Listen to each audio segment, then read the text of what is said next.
Hi, இது நம்ம technician area. இந்த மாதிரி வீடியோஸ் பார்க்குறதுக்கு நம்மளை சப்ஸ்கிரைப் பண்ணி ஃபாலோ பண்ணிக்கிங்க.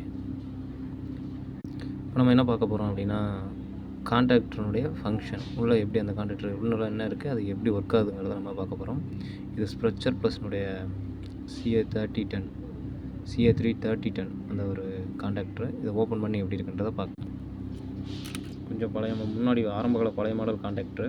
இந்த ரெண்டு கிளிப்பையும் நம்ம ஓப்பன் பண்ணால் நம்ம கான்டாக்டர் ஓப்பன் பண்ணி கான்டாக்டருக்குள்ளே அந்த கோர் இருக்கும், காயில் இருக்கும், அப்புறம் ஒரு ஸ்டேஷ்னரி கோர், ஒரு மூவிங் கோர் இருக்கும். அப்புறம் அந்த காயில் வோல்டேஜ் கட் ஆனதுக்கப்புறம் கான்டாக்டர் பழைய பொசிஷன் போகிறதுக்கு ஒரு ஸ்ப்ரிங் இருக்கும். இதுதான் 230 வோல்ட்டு காயில். இது கோரு. இந்த கோர் தான் மேக்னெட் ஆகி இங்கே இருக்கிற கோரை உள்பக்கமாக இழுக்கும். தேங்க்யூ.